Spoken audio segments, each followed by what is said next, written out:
নমস্কার বন্ধুরা, সুকন্যা হোম কিচেনে আপনাদের সবাইকে স্বাগত। আজকে আমি সুজির কেক কিভাবে বানাবো সেটাই আপনাদের সঙ্গে শেয়ার করতে চলেছি। ভালো লাগলে অবশ্যই আপনারা আমার চ্যানেলটিকে সাবস্ক্রাইব করে রাখবেন আর লাইক কমেন্ট শেয়ার করতে ভুলবেন না। তো চলুন ভিডিওটি দেখতে থাকুন আমি কিভাবে বানাচ্ছি এই সুজির কেক। কেক বানানোর জন্য কেকের উপকরণগুলো একদম ঠিকঠাক নিতে হবে। আমি এখানে ব্যাটার বানিয়ে নিচ্ছি। প্রথমেই দিয়ে নিচ্ছি 1 বাটি মতন হালকা উষ্ণ গরম দুধ। যে বাটিতে দুধ নিলাম সেই বাটিতে দিয়ে নিচ্ছি অর্ধেক পরিমাণে চিনির গুঁড়ো। আপনারা চাইলে এখানে গোটা চিনিও ব্যবহার করতে পারেন। গোটা চিনি নিলে অনেকক্ষণ সময় ধরে গুলিয়ে নিতে হবে। যতক্ষণ না চিনিটা গুলবে ততক্ষণ চিনিটা খুব ভালোভাবে গুলিয়ে নিতে হবে। যে বাটিতে দুধ নিয়েছিলাম সেই বাটিতেই দিয়ে নিচ্ছি 1 বাটি পরিমাণে সুজি। আপনারা চাইলে মোটা সুজিও ব্যবহার করতে পারেন। সুজি দুধ আমি খুব ভালোভাবে মিশিয়ে নিচ্ছি। এখানে সুজি আর দুধ এই মিশ্রণগুলো আমার খুব ভালোভাবে মেশানো হয়ে গেছে। এটাকে আমি ঢাকা দিয়ে আধ ঘন্টা মতন রেখে দিচ্ছি। আমি আধ ঘন্টা পর ফিরে এলাম। এখানে সুজির ব্যাটারটা দেখুন কতটা ফুলে গেছে। আমি একটা ব্লেন্ডারের সাহায্যে আবারও কিছুক্ষণ ব্লেন্ড করে নেব। সুজিটা খুব ভালোভাবে ব্লেন্ড করে নিতে হবে। যতটা ব্লেন্ড করব কেকটা খুব সুন্দর সফট হবে।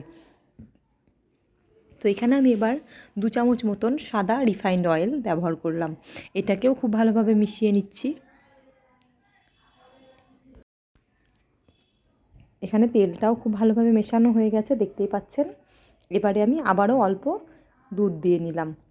দুধ দিয়ে নিয়ে আবারও কিছুক্ষণ ভালোভাবে মিশিয়ে নিচ্ছি। এখানে ছোট চামচের 1 চামচ মতন দিয়ে নেব বেকিং সোডা। 1 চামচ দিয়ে নিলাম বেকিং সোডা। এবারে আবারও 1 চামচ দিয়ে নিচ্ছি বেকিং পাউডার। তো এটাকে আমি খুব ভালোভাবে মিশিয়ে নিচ্ছি। আপনারা চাইলে এখানে ইনোও ব্যবহার করতে পারেন। এবারে আমি সব উপকরণগুলিকে আবারও খুব ভালোভাবে মিশিয়ে নিচ্ছি। এখানে খুব ভালোভাবে মেশানো হয়ে গেছে। এখানে 2 চামচ মতন কফি দিয়ে নিচ্ছি। কফির যে একটা ফ্লেভার সেটা খুব সুন্দর লাগে। তো এখানে আমি 2 চামচ মতন কফি ব্যবহার করলাম। কফিটাকে দিয়ে নিয়ে খুব সুন্দরভাবে আবারও মিশিয়ে নেব। এখানে খুব ভালোভাবে মেশানো অনেকটাই হয়ে গেছে। দেখতেই পাচ্ছেন কতটা সুন্দর একটা কালার চলে এসেছে কফিটা দেওয়াতে। তো আমি একটা হাতার সাহায্যে আপনাদেরকে দেখিয়ে নিলাম। তো দেখুন কতটা সুন্দর লাগছে দেখতে। এবারে আমি এখানে ভ্যানিলা এসেন্স দিয়ে নেব 8 থেকে 10 ফোঁটা মতন। আপনারা আপনাদের পরিমাণ মতন এখানে ভ্যানিলা এসেন্সটা দেবেন।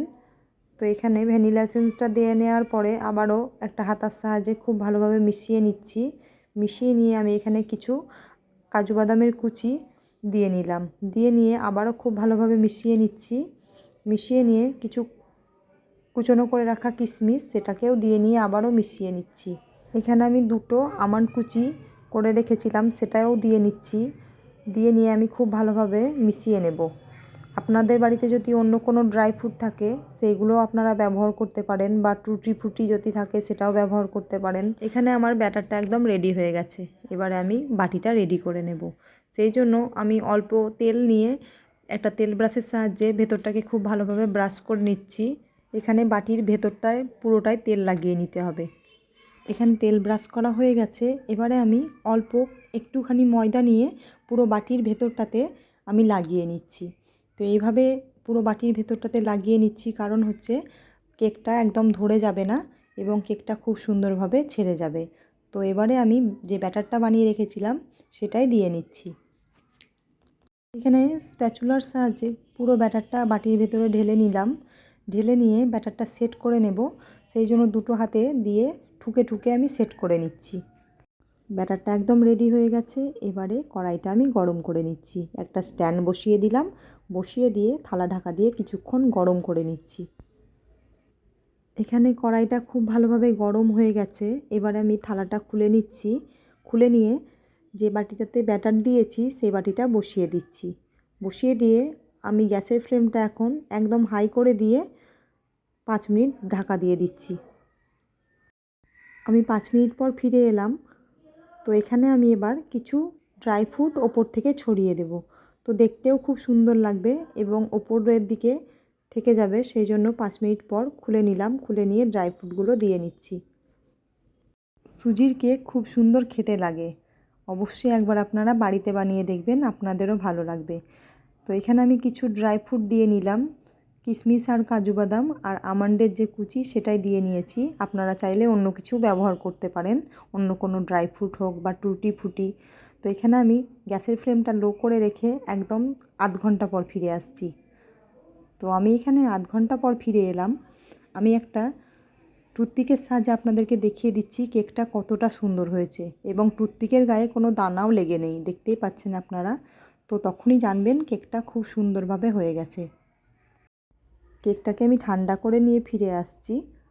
তো দেখতেই পাচ্ছেন কতটা সুন্দর হয়েছে এবং খেতেও খুব সুন্দর হয়েছে।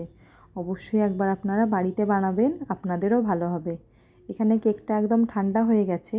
আমি একটা চাকু দিয়ে সাইডটাকে আগে খুলে নিচ্ছি, তাহলে কেকটা খুব সুন্দরভাবে উঠে আসবে। তো দেখতেই পাচ্ছেন এখানে কেকটা আমি হাতে করে নিয়ে তল দিকটাতে হাতটা দিয়ে কত সুন্দরভাবে কেকটা নিজে থেকেই উঠে চলে আসে। তো অবশ্যই একবার আপনারা বাড়িতে বানাবেন। ভালো লাগলে অবশ্যই আপনারা আমার চ্যানেলটিকে সাবস্ক্রাইব করে রাখবেন, আর লাইক কমেন্ট শেয়ার করতে একদম ভুলবেন না। দেখা হবে আবার নতুন কোনো ভিডিওতে। ততক্ষণে ভালো থাকবেন, সুস্থ থাকবেন। ধন্যবাদ।